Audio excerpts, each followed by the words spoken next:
আসসালামু আলাইকুম।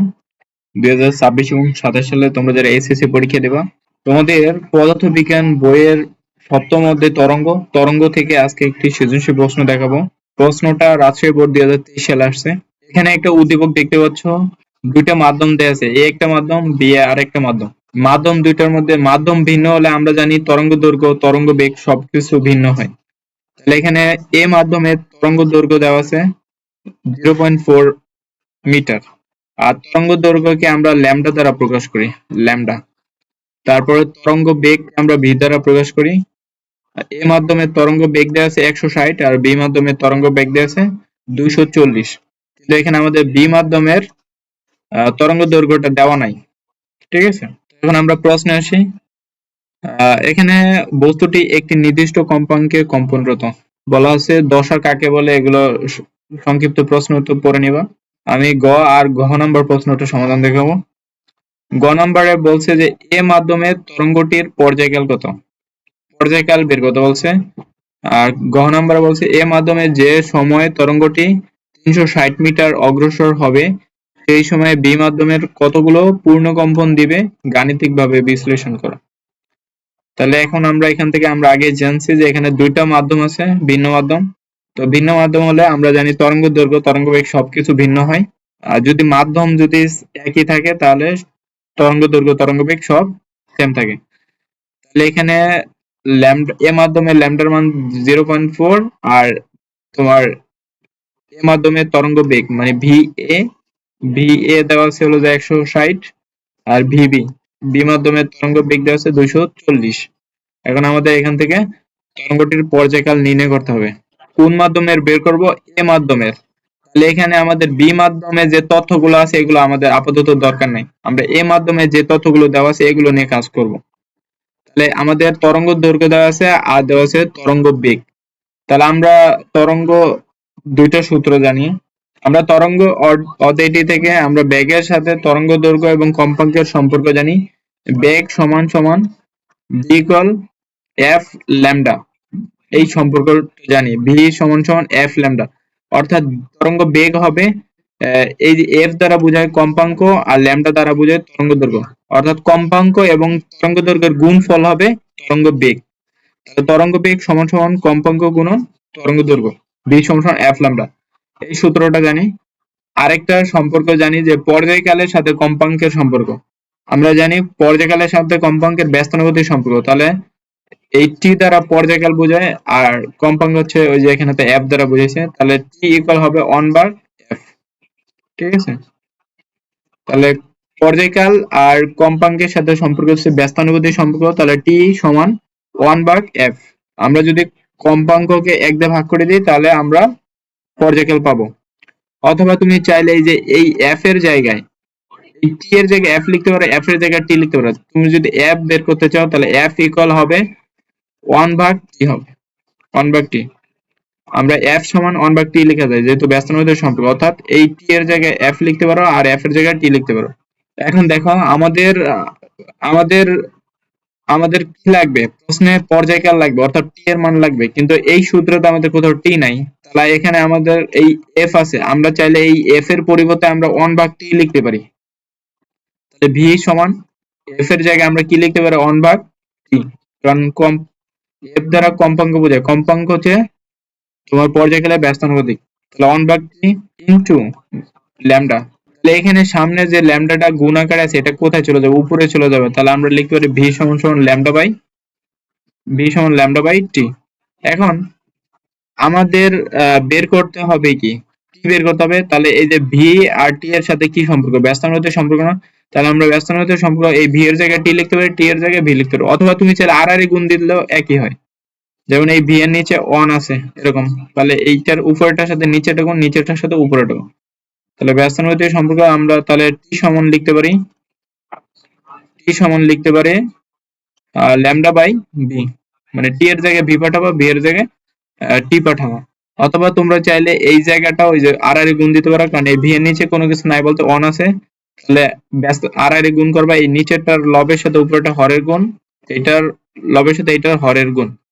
তাহলে ভি এর সাথে টি গুণ দিলে হবে ভিটি সমান এই নিচে অন এর সাথে উপরে ল্যামডা গুণ দিলে হবে ল্যামডা। এখন আমাদের দরকার কি, টি দরকার, তাহলে টি এর সাথে যেটা গুণ থাকবে ওটা অপর পাশে ভাগ হয়ে যাবে। তাহলে বিটা গুণ ছিল, তাহলে এখানে বিটা ভাগ হয়ে যাবে ল্যামডা বাই বি। দেখো একই আসছে, এখানে যা আসছে এখানে তাই আসছে। তাহলে তোমরা এটা ইজিলি এইটা আর টি এর হচ্ছে ব্যস্তানুপাতিক সম্পর্ক, তাহলে একটা আরেকটা জায়গায় বসালে হবে। আমাদের টি দরকার, আমরা টিটাকে সামনে নিয়ে আসবো, ভি দরকার নেই, ভিটাকে টি এর জায়গায় পাঠিয়ে দেবো, অথবা তোমরা আর এর গুণ করো, একই আসবে। এখন তোমাদের যে তথ্যগুলো দেওয়া সেই তথ্য অনুযায়ী মানগুলো বসো। যেমন ওই ল্যামডার মান দেওয়া আছে 0.4 মিটার, 0.4 মিটার, আর এর মাধ্যমের ব্যাগ কত ছিল 160। তাহলে এখানে নিচে 160 দিয়ে ভাগ করে দিবা, তারপর এটা ক্যালকুলেটর বসাবা, তাহলে মানটা চলে আসবে, অ্যান্সার চলে আসবে। তাহলে দেখো এখন ওইটাই এখানে আমি, দেখো আমরা এভাবেই করছে, আমি এতক্ষণ যেভাবে দেখেছি। প্রথমে লিখবা যে এ মাধ্যমে যে তথ্যগুলো দেওয়া আছে উদ্দীপকে এগুলো লিখে নিবা যে এ মাধ্যম হতে পাই তরঙ্গ দৈর্ঘ্য 0.4 মিটার, তারপর তরঙ্গ বেগ দেওয়া আছে 160, যা যা দেওয়া আছে।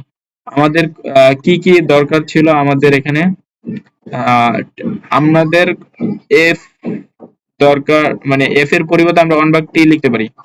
এখানে একটু জটিল করে দেওয়া আছে, এখানে দুইবার করছে কাজটা, এই যে পর্যায়কাল, এখানে আগে এফ বের করে নিয়েছে, তারপর এখানে পর্যায়কাল। এটা দরকার নাই, তুমি এভাবে করলে ইজি হবে, আমি যেভাবে দেখেছি এভাবে এক চান্সে উত্তর চলে আসবে, কারণ এখানে 0.4 160 দ্বারা ভাগ করে দিলেই তোমার এই যে এই মানটা চলে আসবে। তাহলে এখানে ওরা কয় ভাবে করছে, তোমার দুই ভাবে, একবার বি সমস্যা এফ ল্যামডা থেকে এখানে এফ এর মানটা আগে বের করে নিছে, তারপরে যে আমরা এই সূত্রটা তা আমরা আগে উপরে লিখে রাখছি। এই যে প্রথমে এখানে লিখে রাখছি যে টি ইকুয়াল 1/f, তারপর এখানে এফ এর মান বসাইছে, তারপর টি এর মান বসাইছে, টি এর মান দিয়ে তারপর আবার এখন আমরা ঘ নাম্বার প্রশ্নটা দেখি। এখানে বলছে যে এ মাধ্যমে যে সময়ে তরঙ্গটি 360 মিটার অগ্রসর হবে সেই সময়ে, মানে এই সময়টা একই বলছে, সেই সময়ে বি মাধ্যমে কতগুলো পূর্ণ কম্পন দিবে। মানে দুই ক্ষেত্রে কিন্তু টাইমটা সেম। এখানে দুই মাধ্যমে যেহেতু সময়টা সেম, এ মাধ্যম যতটুকু সময়ে যাবে আর বি মাধ্যমে সেই একই পরিমাণ সময়ে যাবে। আমরা যদি এ মাধ্যমের টাইমটা বের করতে পারি, ওইটাই আমরা বি মাধ্যমের সময় হিসেবে কাউন্ট করব। আমাদের বলছে যে সময়ে তরঙ্গটি এত মিটার যাবে, ওই সেই সময় বি মাধ্যমে কতটি পূর্ণ কম্পন সম্পন্ন করবে। তাহলে আমরা জানি যে তরঙ্গ হচ্ছে সমবেগে চলে, আর সমবেগের ক্ষেত্রে সূত্র হচ্ছে s ইকুয়াল ভিটি, ত্বরণের সূত্র হচ্ছে s ইকুয়াল ভিটি। এখান থেকে আমরা টি বের করব।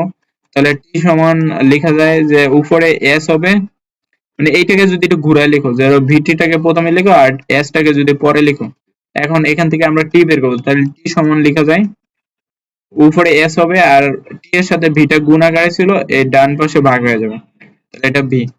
এখন মানটা বসা দাও, আমাদের বলে দিছে যে 360 মিটার যাবে, তাহলে এস এর মান হচ্ছে 360 বসাও, তারপরে তোমার ভি এর মান, এ মাধ্যমেরটা বের করতেছি না, এ মাধ্যমে, তাহলে ভি এর মান হচ্ছে 160। এটাকে যদি ক্যালকুলেশন করো 2.25 আসবে, 2.25 সেকেন্ড। তাহলে আমরা ধরে নিব যে বি মাধ্যমে কত সেকেন্ড সময় লাগবে, 2.25 সেকেন্ড সময় লাগবে। এখন কথা হচ্ছে আমাদের এখানে কতগুলো পূর্ণ কম্পন সম্পন্ন করবে, অর্থাৎ কম্পন সংখ্যা বের করতে বলছে। আমরা কম্পন সংখ্যার সাথে পূর্ণ কম্পনের একটা সূত্র জানি যে f সমান n ডিভাইডেড বাই টি। মানে আমরা এফ মানে কম্পাঙ্ক সমান সমান এখানে যে তোমার এন, এনটা হচ্ছে কম্পন সংখ্যা আর টিটা হচ্ছে তোমার সময়টা। এখন আমরা তো আর এফ এর মানটা জানি না, এফ এর মানটা আমাদের জানা না, আমাদের প্রথমে এফ এর মানটা বের করে নিতে হবে। এখান থেকে এই এ মাধ্যম থেকে আমরা এফ এর মানটা আগে বের করে নিব।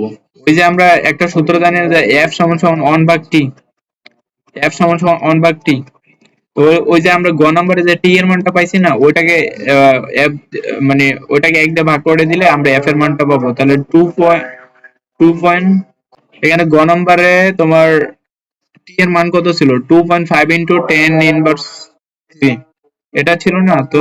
আমরা কি করব, এই 1 দিয়ে এই 2.5 ইন্টু 10⁻³ এটাকে ভাগ করে দিব 10⁻³, তাহলে এখানে আসবে হচ্ছে 400, এটাকে ভাগ দিলে আসবে 400 হার্টজ। তো এইটা হচ্ছে এফ এর মান। এখন আমাদের এখানে এন টা বের করতে হবে, তাহলে আর গুণ করে দাও, এটার সাথে এটা গুণ, তাহলে f এর সাথে t এর গুণ আর এটার সাথে n, তাহলে আমরা লিখতে পারি যে n ইকুয়াল ft, এটা লেখা যায়। তাহলে এখানে f এর মান কত 400, f এর মান হচ্ছে 400 আর t এর মান কত, t এর মান এই যে আমরা এখানে বের করছি, এই যে এখানে আমরা বের করছি 2.25 সেকেন্ড, তাই 2.25 সেকেন্ড। তো এটাকে গুণ দিলে যে মানটা আসবে ওটাই হবে আমাদের প্রশ্নের অ্যান্সার, এটাকে গুণ দিলে আসবে 900। ঠিক আছে, এখন দেখো সমাধানটা এখন দেখি। তাহলে প্রথমে যে তথ্যগুলো দেওয়া আছে ওগুলো লিখে নিবা, যে তরঙ্গ বেগ দেওয়া ছিল 160, তারপর দূরত্ব অর্থাৎ সরণটা দেওয়া ছিল 360, তারপর সময়টা আমাদের জানা ছিল না, বের করে নিব। তারপর আমরা এই যে সমবেগের সরণের সূত্র জানি s সমান সমান vt, তারপর এখান থেকে আমরা t বের করব। তাহলে vt টাকে যদি এই পাশে রাখো, s টাকে ওই পাশে পাঠাও, তাহলে v এর সাথে যে t এর সাথে যে v টা গুণ আকার আছে এটা ভাগ হয়ে যাবে, s এর নিচে ভাগ হয়ে যাবে। এখন মানগুলো বসো, s এর মান 360 আর v এর মান হচ্ছে 160, তাহলে 2.25 সেকেন্ড আসবে। তারপরে তোমার ওই যে কম্পাঙ্কটাকে লাগবে, কারণ আমরা যে সূত্র জানি কম্পন সংখ্যার সাথে কম্পাঙ্কের সম্পর্ক হচ্ছে এইটা, f equal n divided t। ঠিক আছে, তাহলে এখানে t টা হচ্ছে তোমার পর্যায়কাল, আর n এর মানটা তো আমরা বের করব, n হচ্ছে কম্পন সংখ্যা আর f হচ্ছে কম্পাঙ্ক। তাহলে কম্পাঙ্ক আমরা ওই যে বের করছি এখানে, f ইকুয়াল 1 ভাগ t, তাহলে 1 ভাগ এই যে পর্যায়কাল থেকে ভাগ দিলে চলে আসবে 400 আসছে। তাহলে এখানে আমরা n এর মানটা বের করব, তাহলে আর গুণ করে দাও, এই f এর নিচে 1 আছে, তাহলে f এর সাথে t গুণ দিলে ft, আর এই 1 এর সাথে n গুণ দিলে n, তাহলে n ইকুয়াল আমরা ft লিখতে পারি। এখন f এর মান 400 আর t এর মান হচ্ছে 2.25, তাহলে এই দুইটাকে ক্যালকুলেটর গুণ দিলে আসবে 900, সুতরাং এটা হবে অ্যান্সার। তো ভিডিওটি ভালো লাগলে অবশ্যই লাইক দিবা আর বন্ধুদের মাঝে শেয়ার করে দিবা, আর নতুন কোনো সৃজনশীল সমাধান লাগলে কমেন্টে জানাবা।